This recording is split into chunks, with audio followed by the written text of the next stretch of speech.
सरस्वती जी का एक नाम शारदा है। क्या नाम है? जम के बोलिए जरा। शारदा। ये शारदा नाम कहां से पड़ गया? सरस्वती माता को शारदा नाम किसने दिया था? भाई नामकरण होता है तो हमारे यहाँ तो आज भी नियम है हमारा, ये बुआ कोई नाम बताती है, मामा जी कोई नाम बताते हैं और दादाजी कुछ बोलते हैं, कोई बोलेगा टिक्कू, कोई बोलेगा पिक्कू, कोई बोलेगा कुछ, सबके नाम अपने अपने रहते हैं, कोई प्रेम से क्या बोलता है। तो सरस्वती का शारदा नाम किसने प्रदान किया था? माता सरस्वती को शारदा संबोधन किसने दिया था? माता सरस्वती को शारदा का संबोधन किस समय पर प्रदान किया गया था? जिस समय पर शंकर और पार्वती भ्रमण पर निकल रहे थे और भगवान ब्रह्मदेव सरस्वती को ढूंढ रहे थे, और माता सरस्वती को ढूंढते हुए ब्रह्मा जब भगवान शंकर की साक्षी में पहुंचे हैं, तब भगवान शंकर से ब्रह्मदेव ने कहा, आप कहीं सरस्वती को देखें तो मुझे भेजिएगा, मेरे पास में भेजिएगा। शंकर भगवान ने उसी समय पार्वती से कहा, पार्वती, जैसे एक स्त्री जो पतिव्रता धर्म का पालन करने वाली है, एक नारी पतिव्रता धर्म का पालन करने वाली होती है, पति को परमेश्वर मानने वाली होती है, पति के चरणों का रसतत्व ग्रहण करने वाली होती है, तो वो पर पुरुष का स्मरण नहीं करती। उसी तरह एक पति जो अपनी अर्धांगिनी के साथ में रहे और अर्धांगिनी के साथ चले, तो पर नारी का स्मरण नहीं होना चाहिए। तो एक काम करो पार्वती, तुम उस सरस्वती को बुलाना प्रारंभ करो। अब पार्वती जी ने कहा, सरस्वती तो मेरी बहन जैसी है, सरस्वती तो मेरी सखी जैसी है, अब मैं उसको अगर बुलाऊं, आवाज दूं, अच्छा नहीं लगेगा। तो माता पार्वती जब ढूंढते ढूंढते ढूंढते ढूंढते शंकर भगवान के साथ में भ्रमण करती करती पहुंची, तो क्या देखती है माता पार्वती कि एक सरोवर के पास में माता सरस्वती बैठकर सरोवर में अपना मुखाग्रविंद देख रही थी। श्वेत वस्त्र था मेरा माँ का और बड़ी सुंदर गले में माला पहन रखी थी माता सरस्वती ने, और एक सरोवर में माता सरस्वती अपने मुख को जब निहार रही हैं, उस दर्पण के भाव में अपने प्रतिबिंब को देख रही हैं, तब उस समय पर माता पार्वती ने कहा, शारदा, सरस्वती को लगा कि मेरा संबोधन ये किसने कहा। पलट कर देखा, सरस्वती ने कहा, पार्वती तुम? हाँ, मैंने तेरा जो दर्पण में प्रतिबिंब देखा है, तेरा स्वरूप देखा, पर तू इतनी सुंदर है, इतनी सुंदर है, पर तेरा जल में जो स्वरूप देखा ना, वो नीला दिखाई दिया, थोड़ा सा श्याम दिखाई दिया, इसलिए मैंने तुझे शारदा कह दिया। आज भी हमारे मध्य प्रदेश के कटनी और सतना के बीच में मैहर में आज भी शारदा भवानी विराजमान है। धार जिले में जाएंगे तो बाग क्षेत्र में माँ बागेश्वरी, माँ शारदा आज भी विराजमान। कहा, सरस्वती जी पूछी, पार्वती तुमने मेरे को शारदा क्यों कहा? क्योंकि तेरा जो प्रतिबिंब था वो श्याम नजर आ रहा था मुझे, उस प्रतिबिंब को देखकर मैंने तुझे शारदा का संबोधन दिया। तुम्हें ब्रह्मा जी बुला रहे हैं। सरस्वती ने कहा,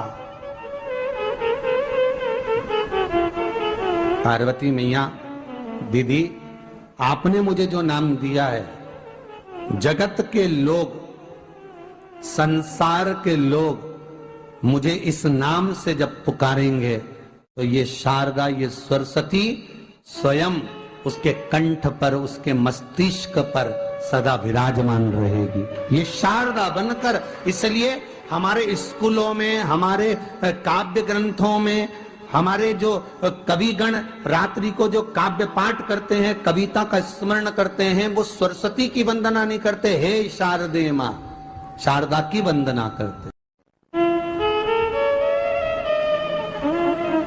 कभी आपसे कोई पूछ ले कि शारदा नाम पार्वती सरस्वती का कब पड़ा, तो आप बता सकते हैं कि ये माता शारदा नाम कोई सहज नहीं है। माँ ढूंढने के लिए जब निकली ब्रह्मदेव के कहने पर भगवान शिव के साथ भ्रमण करती, नाम का उच्चारण कोई सहज नहीं होता। कोई देखता होगा, दादाजी ने अगर किसी का नाम कुछ रखा है तो कुछ सोच के रखा होगा, पिताजी ने अगर कुछ रखा है तो उसके मन में कुछ आया होगा तो रखा होगा, मम्मी ने अगर कोई नाम रखा है तो उसने कोई विचार कर कर रखा होगा, कोई नाम अगर किसी का रखा जाता है तो उसके अनुकूल रखा जाता है कि हो सकता है कि वो नाम की क्या उसके मन में चल रहा होगा।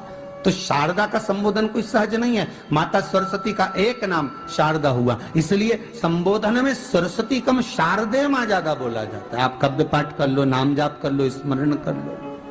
हम बच्चों से कहना चाहेंगे, छोटे छोटे बच्चों से, आप माता सरस्वती की आराधना करा करो। मेरे बच्चों से निवेदन है, कभी जिंदगी में अगर मौका मिल जाए और सरसों के फूल यदि आपके जीवन में आपको कहीं से प्राप्त हो जाए, सरसों के फूल जानते हो ना, पीला कलर का होता है सरसों का फूल, आप प्रयास करो सरसों का फूल। जिस दिन माता सरस्वती का, मेरी बागेश्वरी का जिस दिन प्रागट्य उत्सव हो बसंत पंचमी का, उस समय पर माता सरस्वती का स्मरण कर कर वो सरसों का फूल आप देव अधिदेव महादेव को चढ़ाइए। जैसे माता सरस्वती को ज्ञान दिया था वैसा मेरा महादेव आपको भी ज्ञान दे। वो सरसों का फूल आप देव अधिदेव महादेव को समर्पित। कई जगह पर आम के जो झूमर होते हैं वो, कई जगह पर सरसों का पुष्प, सरसों का फूल वैसे शिव महापुराण के अनुसार अगर अपन देखें तो बड़े रोग में भी कारगर होता है। जिसको कैंसर जैसा रोग हो जाता है या किडनी लीवर जिसका डैमेज हो जाता है, इसके लिए हमने पहले भी कथाओं में वर्णन किया है। बसंत पंचमी का दिन, महाराज सरस्वती का दिन, जिस दिन जो बच्चा पढ़ने में कमजोर होता है उसके हाथ से बसंत पंचमी के दिन सरसों के 31 फूल शंकर जी को चढ़ा दिए जाते हैं तो बच्चा पढ़ने में अव्वल निकल जाता है। उसके बच्चे को कभी नहीं कह सकते कि पढ़ने बैठ, वो खुद बैठेगा। केवल आज बसंत पंचमी का दिन, एक ही दिन चढ़ता है और बाकी के सरसों के फूल आपको मालूम है कि रोग मुक्ति के लिए तो होते ही हैं। ये तो आपको पहले भी वर्णन किया महाराज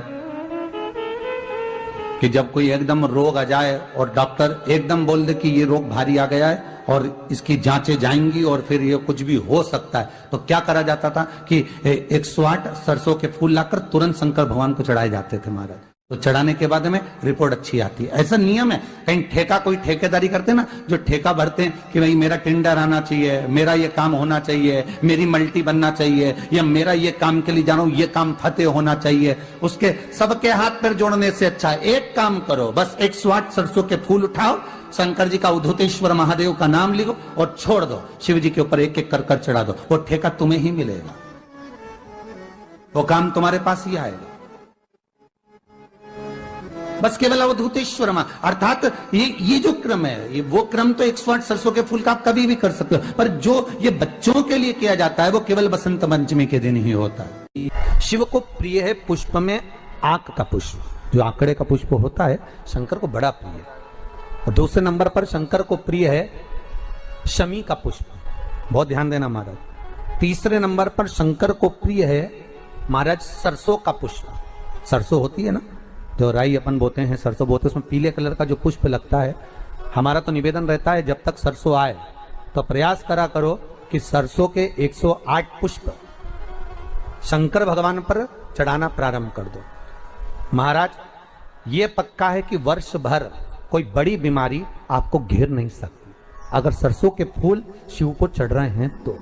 और प्रयास करना कि सरसों का जो पुष्प होता है, सरसों का जो फूल होता है महाराज, अगर कोई व्यक्ति को किडनी या लीवर से जुड़ी हुई कोई तकलीफ होती है या किसी व्यक्ति का एक्सीडेंट हो गया होता है और उसका कोई अंग रह गया हो, कोई शरीर का कोई भाग रह गया और वो काम नहीं कर रहा हो, जैसे किसी के पांव रह जाते हैं एक्सीडेंट के बाद, किसी का हाथ रह जाता है, या कोई अंग काम नहीं कर रहा हो, वहां ब्लड पहुंच नहीं रहा हो, वो जगह एकदम सुन्न हो गई हो, खाली पड़ गई हो, तो उसके लिए शिव महापुराण की कथा कहती है कि सरसों के पुष्प 11 शंकर जी के राइट भाग में, जहां शिव जी के गण दरवाजे के द्वारपाल मणिभद्र जिस जगह पर निवास करते हैं, कौन निवास करते हैं?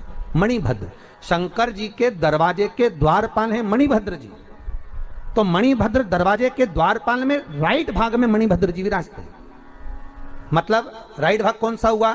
जब आप मंदिर से बाहर निकलेंगे तो राइट भाग, मंदिर में प्रवेश करेंगे जब राइट नहीं होना चाहिए, आप मंदिर से जब जाएं तो राइट भाग। मतलब आप मंदिर से राइट से जाएंगे तो शंकर जी का भी राइट हो जाएगा, क्योंकि शिव जी ऐसे बैठे हैं तो शंकर जी का भी राइट हो गया, देवता उनका भी राइट हो गया, तो राइट भाग सीधा हाथ मणिभद्र जी का स्थान। 11 सरसों के पुष्प मणिभद्र के उस द्वार पर आप रख दीजिए, और मणिभद्र के द्वार पर रखकर अंदर जाकर 108 वापिस जब आप बाहर निकल रहे हैं, ये पुष्प आप रखने के बाद एक बार बाहर जाएंगे, फिर वापिस आएंगे मणिभद्र रखने के बाद, और अंदर जाकर 108 सरसों के पुष्प शंकर को समर्पित करेंगे महाराज। उस सरसों के पुष्प जो शिव जी को आप समर्पित कर रहे हैं उसको वापिस लेकर आएंगे, श्री शिवाय नमस्तुभ्यम बोलकर उस सरसों के पुष्प को महाराज सरसों के तेल की बोतल में उसको प्रदोष काल में उस तेल को वापस ले जाकर चढ़ा दीजिए शिव जी को, उसको वापस लेकर आ जाइए। उस तेल का प्रयोग आप नाभि में डालिए, और जो शरीर काम नहीं कर रहा उस स्थान पर कम से कम 15 दिन 20 दिन तक उसकी मालिश करना प्रारंभ करिए। बाबा चाहेगा तो चलाने का प्रयास कर देगा और वो अंग वो शरीर काम करने लगेगा। मणिभद्र का स्मरण, श्री शिवाय नमस्तुभ्यम, सब बोलिए एक बार जमकर, श्री, अरे पहले बोल दिया, हमारे साथ तो बोलो, श्री शिवाय नमस्तुभ्यम। भगवान शिव के मंत्र का स्मरण कर कर करते सरसों का जो पुष्प है उसमें आनंद की अनुभूति है, आनंद के लिए। श्री शिवाय नमस्तुभ्यम। हरे महादेव। पूज्य गुरु श्री पंडित प्रदीप मिश्रा जी के द्वारा कथा में बताया गया बसंत पंचमी के दिन का उपाय। 3 फरवरी के दिन बसंत पंचमी पड़ रही है। बसंत पंचमी के दिन अपने बच्चों से यह उपाय आप अवश्य करवाएं। सरसों का फूल का यह उपाय बहुत ही महत्वपूर्ण होता है, जो कि बसंत पंचमी के दिन ही किया जाता है। तो आशा करती हूँ यह वीडियो पसंद आई होगी। वीडियो पसंद आई होगी तो वीडियो को लाइक करें, और हमारे यूट्यूब चैनल पे नए हैं तो चैनल को सब्सक्राइब ज़रूर कर लें, और कमेंट में हर हर महादेव लिखना ना भूलें।